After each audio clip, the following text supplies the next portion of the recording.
Hello बच्चों। Tesla adventures पे आपका बहुत बहुत स्वागत है।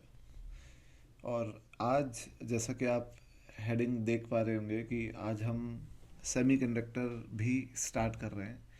और मुझे लगता है कि कई बच्चे ये सोच रहे होंगे कि मैं हर चैप्टर को स्टार्ट कर रहा हूँ और पर पूरा नहीं कर रहा हूँ। पर देखिए, मैं बहुत जल्दी जल्दी लगा हुआ हूँ वीडियोस बनाने में। और अब मैंने ये सोचा है कि ऑब्वियसली सारे चैप्टर्स को पैरेलल चला के ख़त्म करूँगा, ताकि सब चैप्टर्स का कुछ ना कुछ कंटेंट आपको मिलता रहे।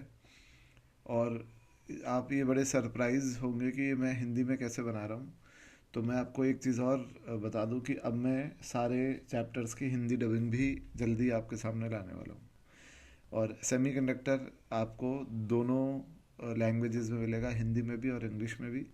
तो starting from this Hindi Hindi video हम हिंदी से स्टार्ट करते हैं और आगे बढ़ते हैं। और सेमीकंडक्टर प्रायोरिटी पे इसलिए रख रहा हूँ ताकि जेई मेंस का फर्स्ट अटेम्प्ट में आपको अच्छे से ये मिले। और सेमीकंडक्टर बहुत फ्रीक्वेंटली डेली एक वीडियो आपको मिलेगा। तो आपका with in 10 days, I think 10 videos में आपका सेमीकंडक्टर पूरा हो जाएगा। तो सबसे पहले मैं बात करता हूँ कि सेमीकंडक्टर एक्चुअली चीज़ क्या है। तो देखिए, सेमीकंडक्टर जैसा इनका नाम ही बता रहा है कि ये ऐसे मटेरियल्स हैं जिनकी कंडक्टिविटी जो है वो कंडक्टर से तो जो है कम होती है, और जो इंसुलेटर्स हैं उनसे ज़्यादा होती है ना। तो और इनकी कंडक्टिविटी की रेंज होती है 10⁻⁻5 से 10⁴ mho per metre. This is the unit of conductivity. ठीक है।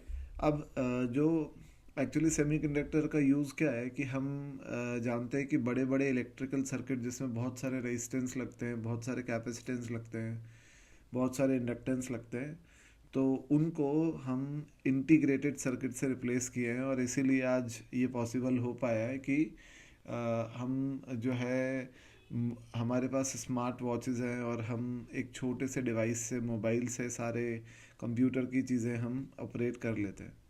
तो ये इंटीग्रेटेड सर्किट से पॉसिबल हो पाया है। और इंटीग्रेटेड सर्किट्स में सारा सेमीकंडक्टर मटेरियल्स का यूज़ होता है। और आप रेजिस्टेंस, कैपेसिटेंस सब सेमीकंडक्टिंग मटेरियल से बना सकते हो। ठीक है। और जो सेमीकंडक्टर है उनकी खासियत ये है कि उनकी मटेरियल की कंडक्टिविटी को आप कंट्रोल कर सकते हो उसमें डोपिंग करके। जैसे आप लोग जानते ही होंगे कि हम सेमीकंडक्टर पी टाइप और एन टाइप बनाते हैं तो उसमें हम डोपिंग करते हैं फॉस्फोरस की और उन सब की। तो डोपिंग से आप उनके डोपिंग के अमाउंट को वेरी करके आप उनकी कंडक्टिविटी के वैल्यू को भी चेंज कर सकते हो। ओके, तो ये एक बड़ा एडवांटेज है सेमीकंडक्टर में कि हम उसकी कंडक्टिविटी और रेजिस्टिविटी को कंट्रोल कर सकते हैं by controlling the doping amount. So अब जो टेम्परेचर कोफिशिएंट ऑफ रेजिस्टेंस होता है सेमीकंडक्टर के लिए वो नेगेटिव होता है। इसका मतलब है कि अगर आप सेमीकंडक्टर का टेम्परेचर बढ़ाओगे तो उनकी रेजिस्टिविटी कम होगी। पर देखिए, आप जानते हैं कि कंडक्टर्स में तो उल्टा होता है। कंडक्टर्स में तो अगर आप कंडक्टर्स का टेम्परेचर बढ़ाते हो तो उनकी रेजिस्टिविटी बढ़ती है। पर यहाँ कम इसलिए होती है। देखिए, कंडक्टर्स में रेजिस्टिविटी बढ़ती क्यों है? क्योंकि आपने पढ़ा है कि जब आप टेम्परेचर बढ़ाते हो तो इलेक्ट्रॉन्स जो होते हैं, फ्री इलेक्ट्रॉन्स, उनको एनर्जी मिलती है और एनर्जी की वजह से वो भागते हैं इधर उधर, और भागने में उनकी टक्कर होती है। और टक्कर की वजह से उनको हिंड्रेंस और मिलता है और उसकी वजह से रेजिस्टेंस और महसूस करते हैं वो। तो यहाँ भी ये चीज़ होती है। यहाँ पे भी अगर आप टेम्परेचर बढ़ाते हो तो इलेक्ट्रॉन्स की काइनेटिक एनर्जी बढ़ जाती है और वो भागते हैं और उन्हें हिंड्रेंस ज़्यादा मिलती है और उनका रेजिस्टिविटी बढ़ जाती है। पर यहाँ पे एक दूसरा इफेक्ट भी होता है। दूसरा इफेक्ट ये होता है यहाँ पर कि आपने सुना होगा कि इलेक्ट्रॉन्स कंडक्ट वैलेंस बैंड और कंडक्शन बैंड में होते हैं। हम इसको आगे और इसी वीडियो में लास्ट में डिस्कस करने वाले हैं। पर आपने ऐसा सुना है कि जो इलेक्ट्रॉन बॉन्ड बना के रहते हैं, बॉन्डेड रहते हैं, कोवलेंट बॉन्ड से बंधे हुए रहते हैं, उनकी एनर्जी कम होती है क्योंकि वो बंधे हुए हैं। तो हम उन्हें बोलते हैं कि वो वैलेंस बैंड में है। ओके। और जो इलेक्ट्रॉन फ्री होते हैं तो उनके ऑब्वियसली वो फ्री कैसे हुए होंगे, उनको एनर्जी मिली होगी और एनर्जी मिलके उन्होंने बॉन्ड अपना तोड़ दिया होगा। तो वो हाई एनर्जी इलेक्ट्रॉन्स कहलाते हैं और वो कंडक्शन बैंड में कहलाते हैं। एक्चुअली कोई बैंड नहीं होती, पर हम ये बोल रहे हैं कि हमने उन्हें उनकी एनर्जी बढ़ा दी। तो अब ये जो है उनको कंडक्शन इलेक्ट्रॉन्स इसलिए बोलते हैं क्योंकि वो करंट कंडक्शन में पार्ट लेते हैं। ठीक है। तो होता क्या है कि अगर आप टेम्परेचर बढ़ा रहे हो तो बहुत सारे इलेक्ट्रॉन्स अपने बॉन्ड तोड़ के फ्री हो जाते हैं और कंडक्शन बैंड में जंप कर लेते हैं। और कंडक्शन बैंड में जंप करने की वजह से क्या होता है कि एक साथ बहुत सारे होल्स और एक साथ बहुत सारे इलेक्ट्रॉन जनरेट होते हैं। और हम यहाँ इस सेमीकंडक्टर चैप्टर में पढ़ने वाले हैं कि होल्स क्या होता है। तो बड़ा मैं आपको एक सरप्राइजिंग बात बताऊंगा कि होल्स, ये तो आप जानते ही हो कि होल्स भी करंट कंडक्शन में पार्ट लेते हैं, पर वो कैसे लेते हैं ये मैं आपको समझाऊंगा एग्जैक्टली। पर मैं आपको अभी बता दूं कि एक इलेक्ट्रॉन के जंप करने से एक फ्री इलेक्ट्रॉन बन रहा है और एक होल बन रहा है, और ये दोनों मिलकर करंट को कंडक्ट करते हैं। तो आप देखिए कि कंडक्टिविटी इनके चार्ज कैरियर के नंबर बढ़ने से कितनी बढ़ जाएगी। तो दिस इज़ वेरी इंपॉर्टेंट कि चार्ज कैरियर का नंबर बढ़ जाता है तो उसकी वजह से कंडक्टिविटी बढ़ जाती है। पर जैसा कंडक्टर्स में होता है कि उन्हें हिंड्रेंस मिलता है और हिंड्रेंस की वजह से, रुकावट की वजह से रेजिस्टिविटी बढ़ जाती है, वो भी एक इफ़ेक्ट होता है। पर बड़ा इफ़ेक्ट ये होता है कि टेम्परेचर बढ़ाने से कंडक्टिविटी ज़्यादा बढ़ती है। तो जो अगर आप दोनों इफ़ेक्ट को सुपर इम्पोज कर दोगे तो नेट इफ़ेक्ट ये होता है कि सेमीकंडक्टर का टेम्परेचर बढ़ाने से उनकी कंडक्टिविटी बढ़ती है और रेजिस्टिविटी कम होती है। और इसीलिए हम कहते हैं कि सेमीकंडक्टर्स का temperature coefficient of resistance negative होता है। ठीक है। तो ये तो बेसिक बातचीत हुई सेमीकंडक्टर के बारे में। अब सेमीकंडक्टर्स, मैं जब बच्चों से पूछता हूँ कि कितने टाइप के होते हैं तो वो मुझे जनरली यही बोलते हैं, या तो इंट्रिंसिक, एक्सट्रिंसिक, या फिर वो बोलते हैं पी और एन। देखिए वो गलत नहीं बोल रहे, पर हम अगर हम आपसे ये पूछें कि इंसान कितने टाइप के होते हैं तो हम ये तो नहीं बोलेंगे कि हिंदू, मुस्लिम, सिख, ईसाई और ये। हम बोलेंगे इंसान बेसिकली मेल और फीमेल होते हैं। तो in the same way basic classification के हिसाब से बोला बोला जाए तो सेमीकंडक्टर्स दो टाइप के होते हैं, एलिमेंटल और कंपाउंड सेमीकंडक्टर्स। अब एलिमेंटल सेमीकंडक्टर्स वो होते हैं जो कि प्योरेस्ट फॉर्म में होते हैं, प्योरेस्ट मटेरियल, जैसे 14th ग्रुप के जो एलिमेंट्स होते हैं जैसे silicon, carbon, germanium. These are purest semiconductors और we can say elemental semiconductors होते हैं। और कंपाउंड सेमीकंडक्टर वो होते हैं जैसे जिनको बनाया जाता है आर्टिफिशियली कंपाउंड बना के, जैसे ऑर्गेनिक सेमीकंडक्टर में एंथ्रासिन डोप्ड थैलोसाइनिन्स होते हैं। और इनऑर्गेनिक सेमीकंडक्टर के एग्जांपल है gallium phosphide, gallium arsenic, gallium arsenic phosphide, indium phosphide. तो ये होते हैं बहुत सारे, अपन इनका एप्लीकेशंस भी पढ़ेंगे एलईडी में। तो ये बेसिक क्लासिफिकेशन है सेमीकंडक्टर्स का। फिर अब मैं बात करता हूँ कि एनर्जी बैंड क्या होता है। देखिए, तो आप इमेजिन कीजिए कि एक क्रिस्टल है, फॉर एग्जांपल सिलिकॉन का क्रिस्टल है। आपको पता ही है कि सिलिकॉन का जो एटॉमिक नंबर होता है वही होता है 14, और सिलिकॉन का जो अपन ये बोलते हैं 1s2 2s2 2p6 3s2 3p2। तो ये मैं इसका नाम भूल रहा हूँ इसे क्या बोलते हैं, पर ये जो है, मान लीजिए आप सिलिकॉन का क्रिस्टल है और क्रिस्टल में एटम बहुत दूर दूर है, मतलब रियल रियल क्रिस्टल में जितना स्पेसिंग होता है वो तो ए है, पर हम एक इमेजिनरी सिचुएशन अज्यूम कर रहे हैं कि सिलिकॉन का एटम बहुत दूर दूर है आपस में, डी डिस्टेंस पे, और एक एक मोल एटम है, मतलब एवोगैड्रो नंबर जितने एटम है। तो आप ये देखिए कि जो आउटर मोस्ट शेल है वो 3s और 3p शेल है, और 2p 2s और 1s ये इनर शेल्स है।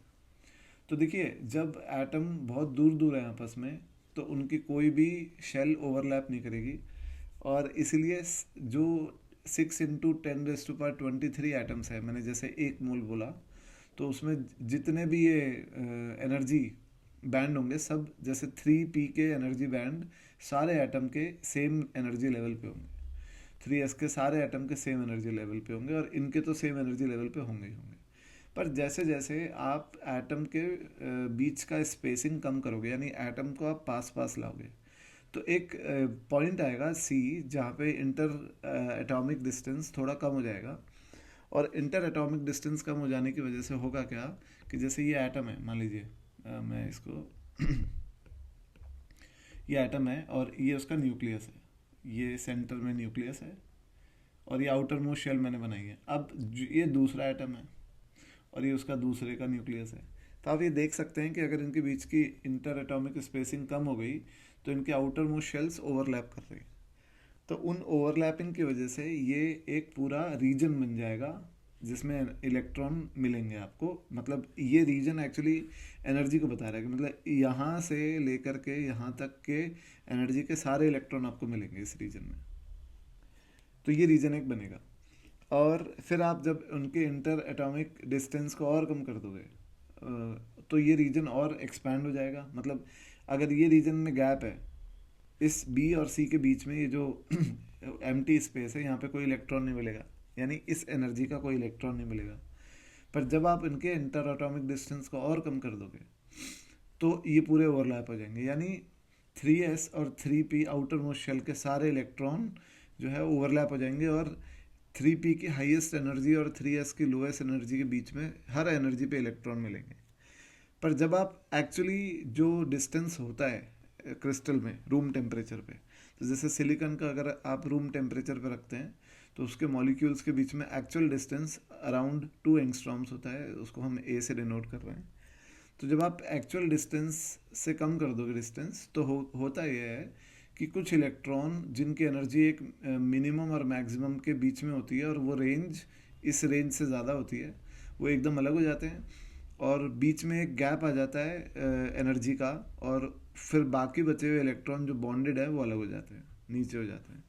तो यानी इन इलेक्ट्रॉन्स की एनर्जी और इन इलेक्ट्रॉन्स की एनर्जी में एक डिफरेंस है। यानी वैलेंस इलेक्ट्रॉन्स की हाईएस्ट एनर्जी और कंडक्शन फ्री इलेक्ट्रॉन्स की लोएस्ट एनर्जी में एक डिफरेंस आ जाता है। उस डिफरेंस पे कोई इलेक्ट्रॉन आपको नहीं मिलता, उसको बोलते हैं forbidden energy gap. This is forbidden energy gap. तो एक्चुअली जो क्रिस्टल होता है रूम टेम्परेचर पे उसमें एक्चुअली तो यही होता है सिचुएशन। तो हम ये बोल देते हैं कि दो बैंड बन गई। एक्चुअली बैंड कुछ होती नहीं है, बैंड मतलब ये है कि हम एक कैटेगरी बना दी कि इन इलेक्ट्रॉन्स की एनर्जी ज़्यादा है और इनकी कम है, तो इन्हें हम बैंड बोलते हैं। अब देखिए जो इनर शेल्स हैं 1s 2, ये 1s 2s और 2p, इनमें कोई ओवरलैपिंग नहीं होती क्योंकि ये अंदर है शेल, तो इसलिए इनकी एनर्जीज में कोई फ़र्क नहीं पड़ता, ये सेम रहती है। तो ये एक तरीके से हमने एनर्जी बैंड को डिस्कस किया कि कैसे एनर्जी बैंड बनी होंगी किसी सॉलिड में।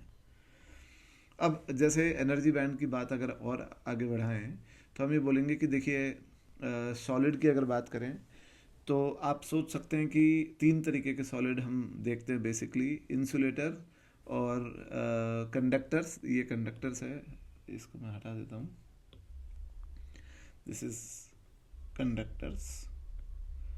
तो ये इंसुलेटर्स हैं, ये कंडक्टर्स हैं और ये सेमीकंडक्टर्स हैं।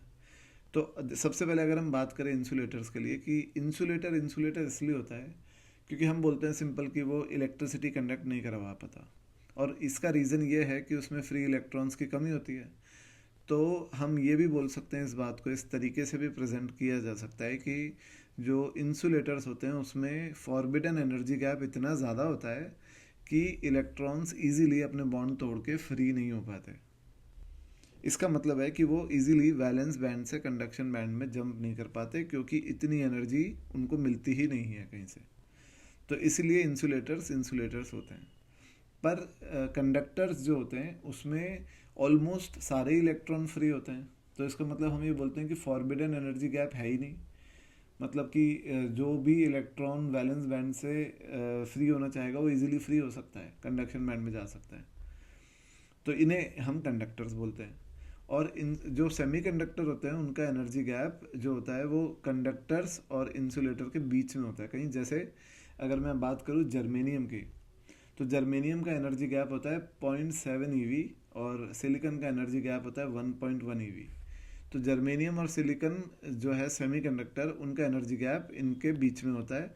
और अगर एग्जांपल लें कि डायमंड की बात करें तो डायमंड का एनर्जी गैप ऑलमोस्ट 3 EV से भी ज़्यादा होता है, इसलिए डायमंड एक इंसुलेटर है, अच्छा इंसुलेटर है। ठीक है, तो ये जो है ये इंट्रोडक्शन था, बेसिक इंट्रोडक्टरी वीडियो था सेमीकंडक्टर्स के बारे में। नेक्स्ट वीडियो में हम इंट्रिंसिक एक्सट्रिंसिक सेमीकंडक्टर्स की बात करेंगे। जनरली पहले हम इंट्रिंसिक की बात करेंगे डिटेल में, और इसी में आपको अगला वीडियो इंग्लिश लैंग्वेज में भी मिलेगा। Thank you.